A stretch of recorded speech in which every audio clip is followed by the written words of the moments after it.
Okay, so magpainit na tayo ng wakalim, mga ka-chef. Ayan, so medyo okay na. So titimplahan natin. Di ba? Pwede maging ulam.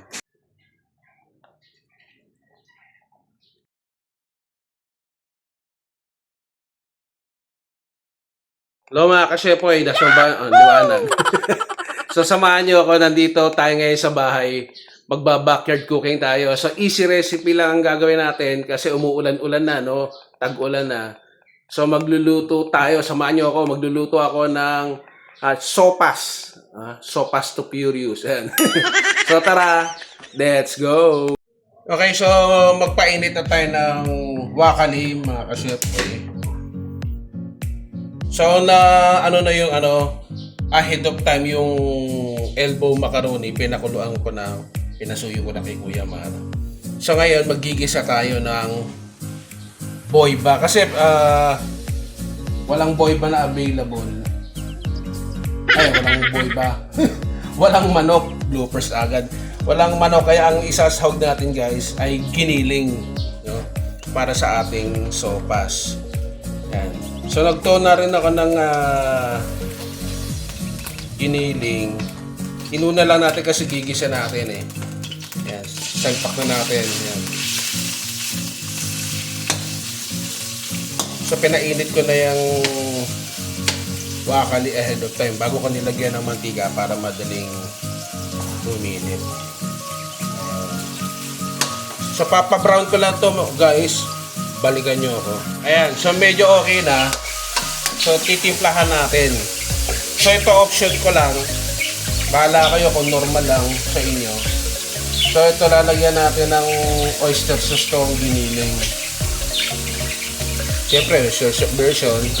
Ito yung sa akin. Ayan, para bumango.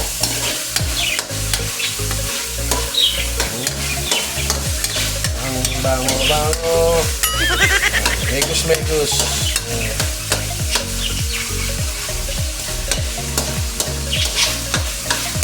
Pag nag-brown na ito mamaya guys, lagyan na natin yung iba pang mga recado. O ayan na. So okay na no mga ka-shepoy. Nag-brown na yung giniling.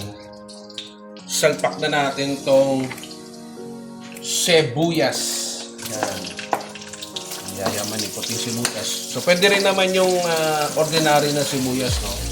Yung kulay violet. Okay lang din yan.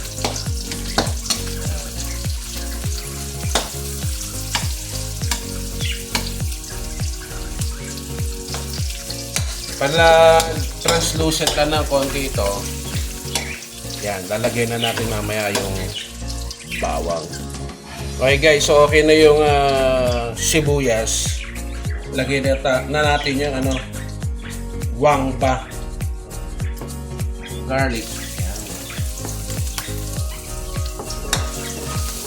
So hindi naman kailangan mag-brown yung kasi hindi naman tayo magsisinangag eh. O ano ba pang So lumabas lang yung extract nung bango ng bawang, no? Magsama-sama siya. Then ito option ko lang to guys. Sa iba kasi, sa ordinary na nagluluto ng sopas, sinasalpak na lang nila ito. Pero ako para lumabas din yung lasa at gusto ko yung maluto para hindi rin basta napapanis. Ayan, yung hotdog. Happy New Year, sumabog. Nag-bloopers. Ayan. So ang bango, wala pang 5 minutes. Sorry na. Ayan. Nakikain ng hotdog si Kurok. So nandito tayo sa likod guys, backyard cooking tayo. Ayan. So gigisa ko lang ng konti itong hotdog. Mag-extract lang ito. Kasi madali naman di maluto itong hotdog eh. Sa karaniwang sopas, sinasalpak na lang ito pag kumukulo yung Ayan. So ang ganda na itsura. Ang bango-bango. Ang bango-bango. Ayun. Tapos, kung kumukulorok si Coco, ayun si Coco, lagyan natin ng ping-ping-ping muna, konti lang. Ayan. Paminta. Masarap kasi yung pepper yung Yung sopas to pure use. Yan. Sopas. Masarap pagtag ko lang. So okay na yan guys. Lagay na natin to. Option ko lang din to guys ha. Yan. Yung carrot. Kinamay ko na guys. Nagugas naman ako ng kamay. Yan. So ito yung matagal maluto. Kaya lagay natin. Yan. Nagugas ako kamay. Baka nakakamay ni Sir Chef. Hindi. Nagugas po akong kamay.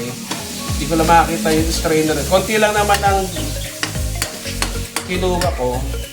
Kasi magluluto pa ng ibang ulam si Kuya Mar eh. Sabi ko ako muna ang mauna. At ako'y magbablog.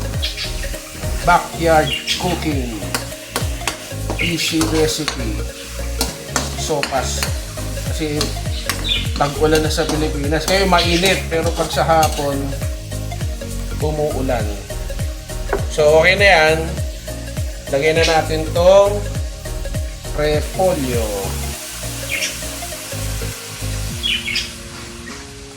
Dami yung repolyo, masarap.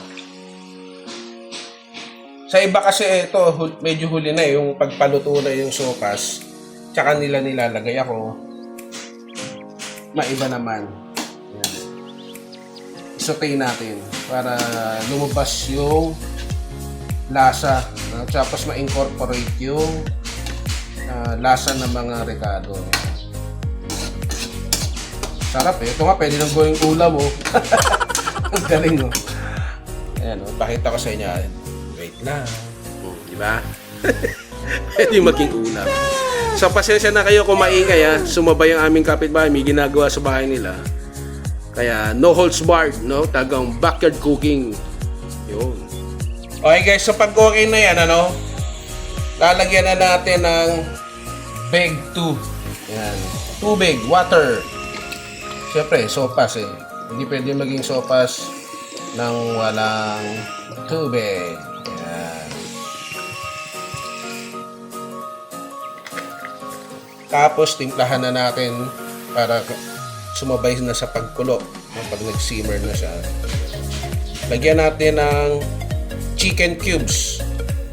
Yan. Initially, ito muna yung pantimpla natin. Mamaya, titikman ko. Kung ulang, lagyan natin ng patiso, asin. So, antabay lang. Okay, so nilagyan ko siya ng tubig, no? Kaya dumami. Tapos, itimplahan natin yan ng patis. Konti lang muna kasi di ko pa na nilalagay yung yung elbow macaroni. Pangit kasi yung masyado maalat. Okay yung matabang matitimpla pero yung sobrang alat mahirap habulin eh. So balikan niyo ako. Okay mga ka-shepoy, so behind the scene, bukod sa dinagdagan ko ng tubig, no? Siyempre, sopas, mahirap yung walang sabaw. Dinagdagan ko siya ng isang chicken cubes at saka patis, no? 3 teaspoon ng patis para magkaroon ng lasa. At lagyan ulit natin ng paminta. Yan. Sabi ko nga, gusto ko yung ma-pepper eh. Pero wag naman sobrang dami. Yan, sakto na yan. Diba? So pag naluto na yung gulay, pagkulo niyan, ilalagay na natin yung elbow macaroni. So luto na yun guys. So ahead of time pinaluto ko na kay Kuya Mar para madaling maluto, no? Pagka plating na tayo, then mamaya chibog na naman tayo. Ayun, sakto si Kurok ha. Lupers ka, Kurok. So tinakpan ko para mag-simmer siya. So tinikman ko yung carrot. Ayun, medyo matigas pa. Pag okay na yon, lalagay na natin backyard cooking talaga, no? Kurok. Ayan. So ayan, pakuluan na natin yan. So ilalagay na natin yung elbow macaroni. So ayan na guys, kumukulo. Sumasama sa vlog si Kurok. Pagpasensya niyo na. So, backyard cooking talaga. So, ito na yung elbow macaroni, pang sopas natin.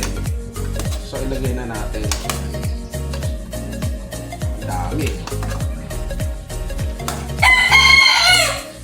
Wow. Okay. So, pagkulo niyan, mamaya, kainan na. Okay na. So, patayin ko na to guys. Yan o. Okay na yung kanyang pasta, yung elbow macaroni. So, samahan niyo ako sa loob. Plating tayo. Chibog na tayo.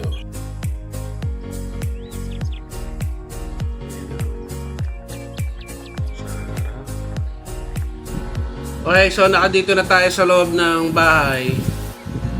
Yehe, kainan na tayo. So, bago ko tirahin to guys, huling silip. Okay, so simple lang na recipe, no? Walang masyadong ingredients. Kung kayo ay nagtitipid o gusto nyo lang kumain ng mainit. Okay guys, no? So bago tayo magpasalamat, ito guys, oh.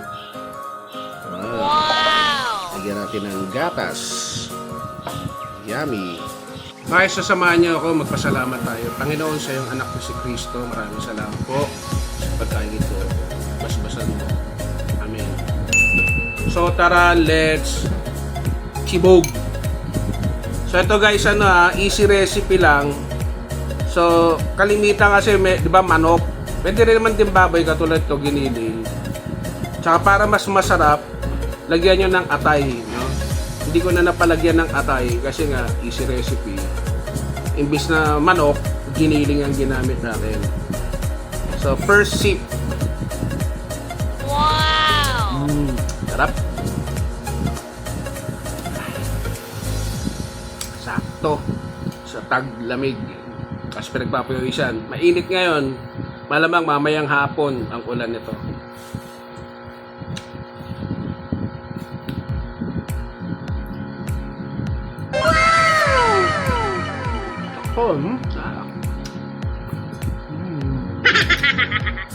Sa prank ko, ito simple lang. Malasa. Kukunin nyo dun sa sa pagsangkot siya. Tapos siyempre yung pagdagdag ng patis, no, kukontrolin nyo. So nilagyan ko siya ng ng patis. Tsaka isang extra chicken cubes. Kasi nga maraming paminta. So naging creamy kasi may gatas. Masarap to pag tag-ulan. Pampainit na siguro. So ubusin pa lang to guys. Kung sa mga hindi pa pala, kung sa hindi pa nagsasubscribe, please subscribe.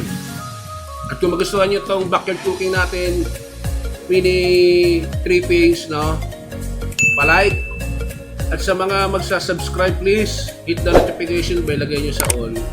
Para abisuhan kayo ng YouTube pag mayroon tayong bagong chibog trip sa labas. At katulad nito, backyard cooking, easy recipe dito sa bahay. So, peace, power, God bless. Hey.